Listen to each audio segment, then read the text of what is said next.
Hello and welcome to iHeart Cooking. I'm registered dietitian Jennifer Stockler. And I'm Chef Dugan Wetzel. We are both from Reed Hospital. Today's program is brought to you by a grant from the American Heart Association. It is also brought to you by Reed Hospital and Healthcare Services, WCTV, and RPNL.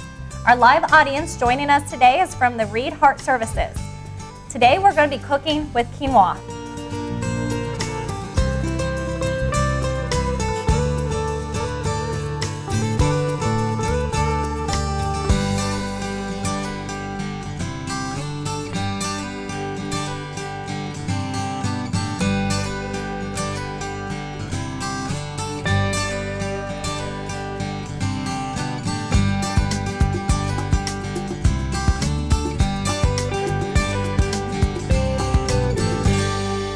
Said, we're going to be working with quinoa, and we have two different recipes from the American Heart Association cookbook that are going to be with quinoa. The kind of first one that we can kind of talk about is either the Mediterranean toasted quinoa with spinach, or it's going to be quinoa with black beans and seared bell peppers. Yes. I think I got those both right. A little long titles for them.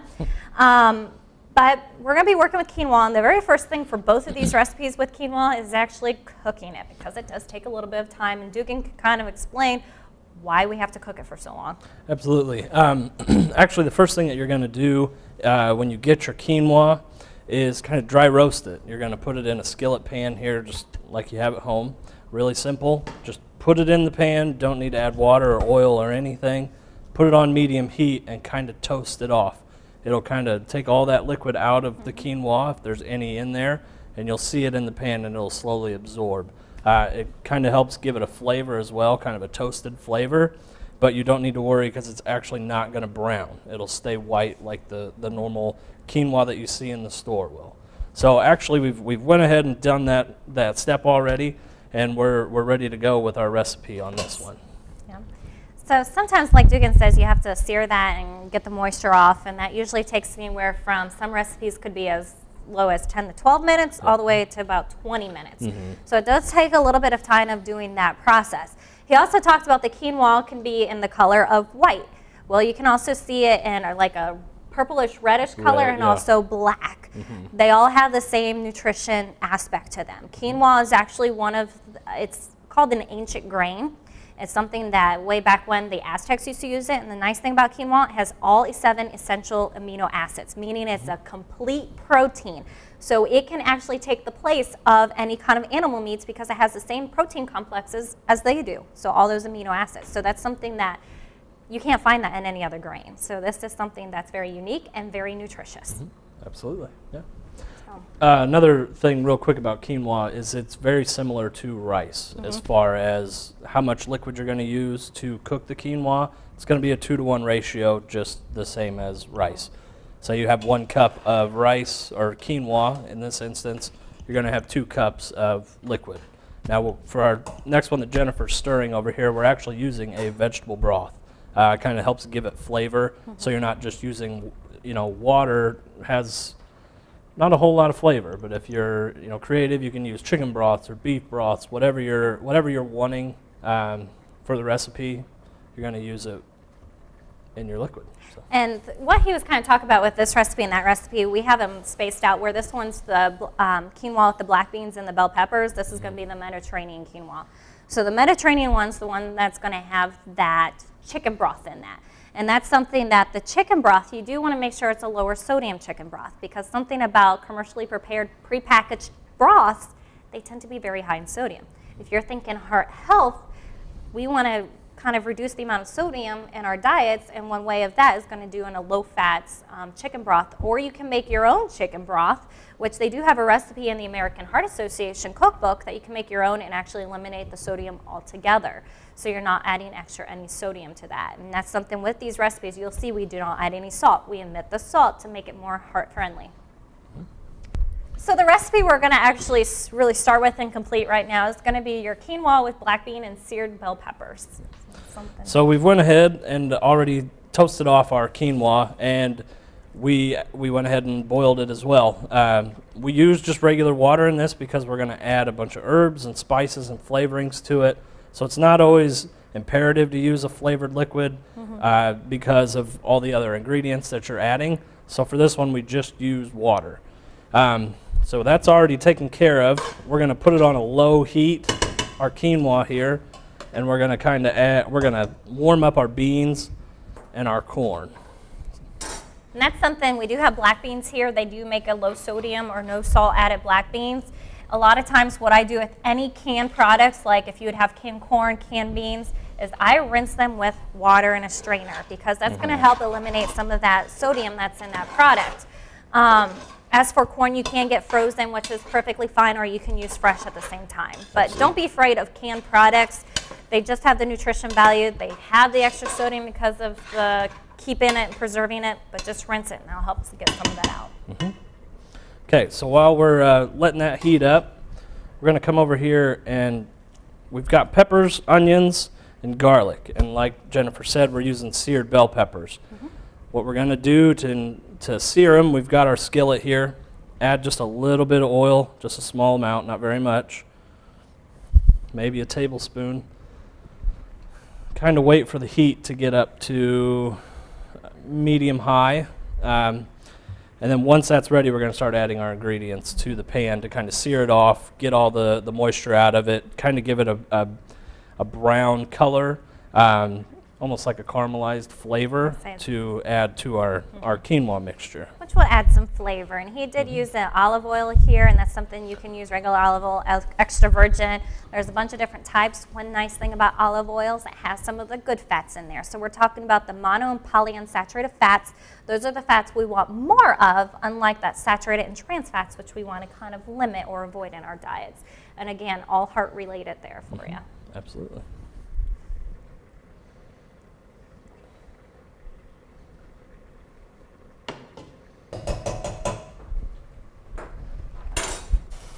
Okay, we're ready. The reason he added the water in there like that, to make sure he knew it was warm enough, because a lot of times if that oil's not heated up and you put something in it, it's just going to take longer for the cooking process, and you'll have to wait a little bit longer. So Absolutely. it was just a test for him to know it's ready. He's going to put those vegetables in now. Alrighty. So now that our pan's good and hot, we're going to go ahead and add all of our red peppers. And you'll hear that searing sound. Again, that tells you it's ready. We've got a thinly sliced onion, about 2 cups of onions here. And then, like I said, when we were using our water as our liquid, we're going to add flavorings to it. We're going to add about a tablespoon of garlic in there. So essentially, we're going to just let it cook down. We're going to let all of the moisture come out of the onion, the peppers, and kind of evaporate so that that's all we have left. You kind of intensify the flavors and get a nice caramelization on the onion here. That's something that you could use any type of onion. If you like the sweeter red onions, you could definitely use one of those. So you could use a yellow, a white. It doesn't really matter, whatever your flavor choice is. The reason we use red bell peppers is to add the color to it. And that's something that if you would look in here, we have some dark brown with the black beans. We have yellow with the corn. The quinoa has more of a white color to that, so we wanted to just add some extra color to it, and red's going to work very well with this. But you could use yellow, orange, green, whatever kind of bell pepper you have available or that you want to buy. Good. So while we let that cook, the only other ingredients that we have are our herbs and spices that we're going to add. We're going to add a little bit of red pepper flake to the quinoa mixture just for a little bit of heat. You can add more if you like heat. You can omit it completely if you don't like heat. Completely up to you. And cumin. We're going to make this. Well, cumin is one of those spices that's really good with cooked peppers. It's almost like goes hand in hand with Southwest flavors. So we're going to go ahead and add that one there. And black beans, yes, absolutely.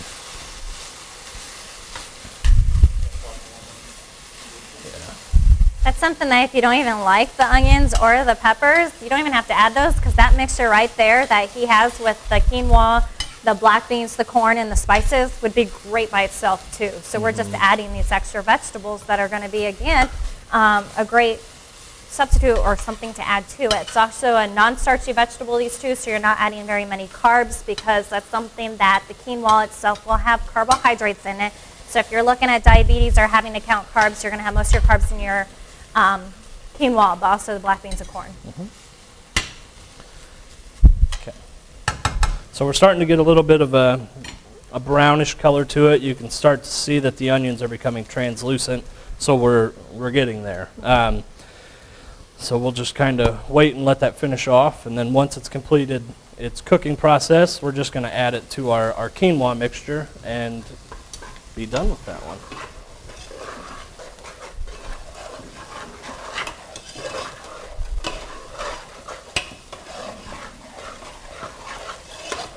So these vegetables about have a minute longer to kind of make sure they're well cooked and seared there, and then we're going to add them. One thing I want to let you know about quinoa. Quinoa, I told you can find it in a variety of colors.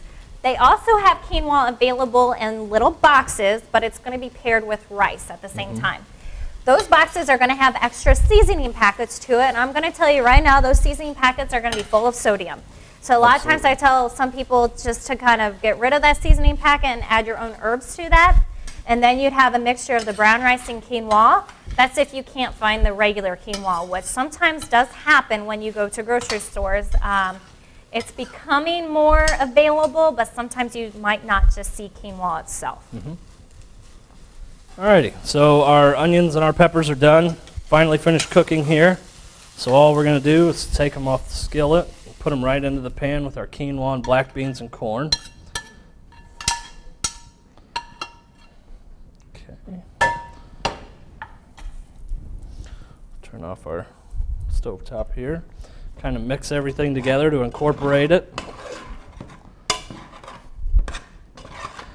Like Jennifer said, we're using the red pepper here to give it kind of a color, an extra splash of color, and it's actually turning out looking really good here. I don't know if you can see it there at home, but it's got the reds and the yellows, the browns, blacks.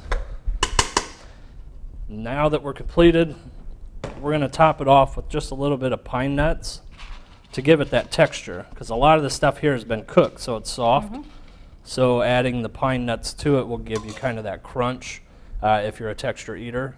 So it's a nice little complement to the dish here.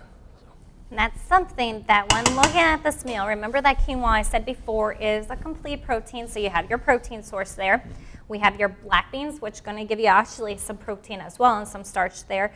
You have a starchy vegetable, which is the corn, then you have the non-starchy vegetable of the peppers and the onions. So you have a good 2 or probably 3 different kind of groups here, because again, you have more of the grains, you have the vegetables, and you have that protein aspect. So it's something you just have a yogurt or you have some fruit that you want to add to this meal, and you have a complete meal there. So very all one dish, easy to kind of quickly make. So. Any questions about this dish?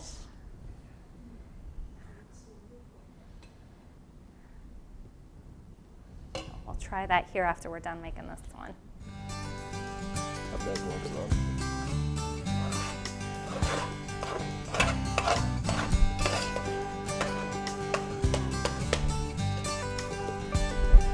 Because our program is brought to you by the American Heart Association, one of our live audience members will be going away with the American Heart Association cookbook, where we got all of our recipes from today's episodes and also all the recipes from the past year that we have been doing episodes.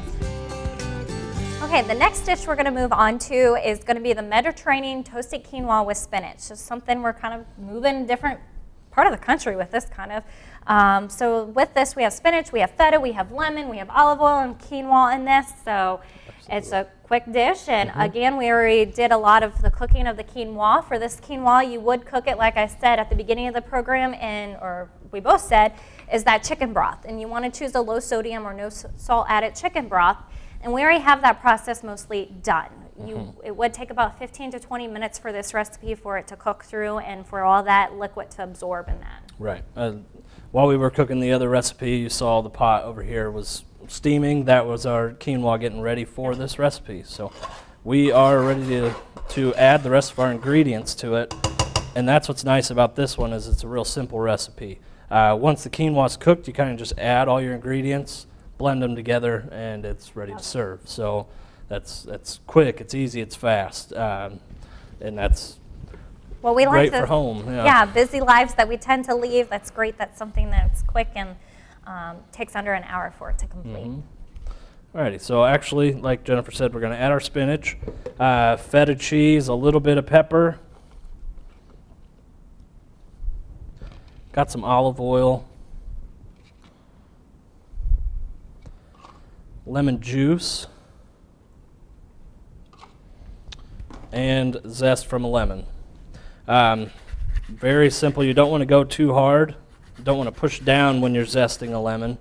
If you can see at home here, you see the white part. That's about as deep as you want to go. You don't want to go any further because then you're going to get the rind and it's going to be real chewy and kind of bitter flavor. And, so just get that yellow part real easy, nice and gentle.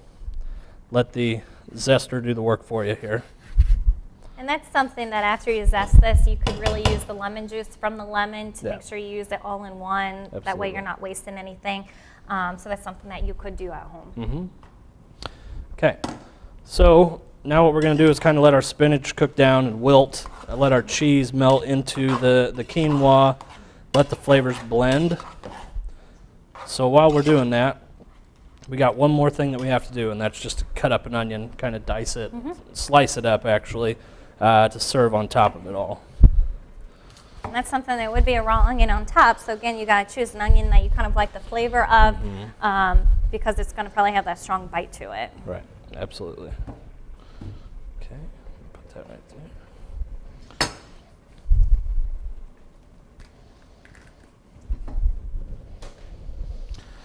And for this, since it is a raw onion, you don't want to cut them into thick rings like you would serve on a burger or something like that. You want them kind of thin so that's a little more subtle flavor. It's not overpowering for what's going in the quinoa. So I would say maybe 1/8 of an inch, if not smaller if you can, just real thin, nothing too big. Yeah, it's kind of something you'd find on a salad, kind of, Yeah. because again, it's in that raw form. Sometimes you see onions on there.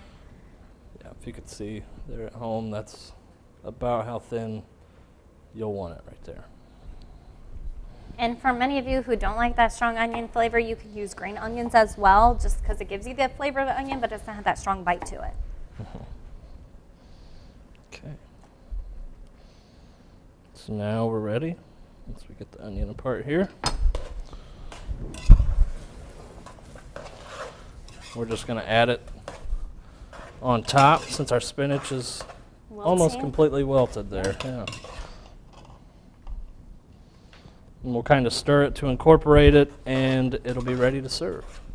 That's something about the spinach in this product. Spinach is a dark green leafy vegetable, so it does contain some vitamin K. That's something if you're on Coumadin, for example, you do have to watch the amount of vitamin K that you have. We're not saying you can't ever have dark green leafy vegetables. You just have to keep the amount consistent and not over-consume them either, because you will see an interaction there. But it has a lot of other good nutrients as well. It doesn't have very many carbs. It's low in calories. So that's something that does make a nice added flavor here. And it also gives you the color, because a lot of things in this dish, like the quinoa, the feta, the onions that we have in here are very bland. They have a very white kind of bland color to them, so that green kind of gives it the pop that we need for this. Absolutely. Okay. All righty. So I don't know if we want to. Yeah.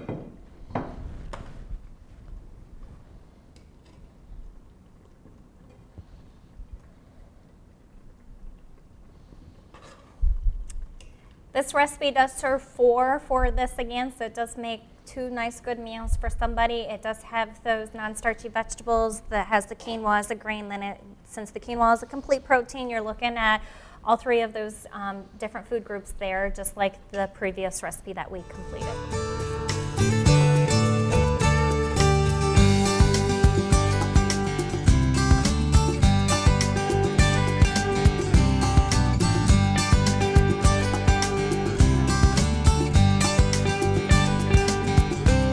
Thank you for tuning in today to iHeart Cooking, a program that's funded by the American Heart Association. We hope you enjoyed all the recipes that we made today with quinoa. For more heart-healthy recipes, you can visit Reed Hospital's website at reedhospital.org/iHeartCooking or the American Heart Association's website at heart.org.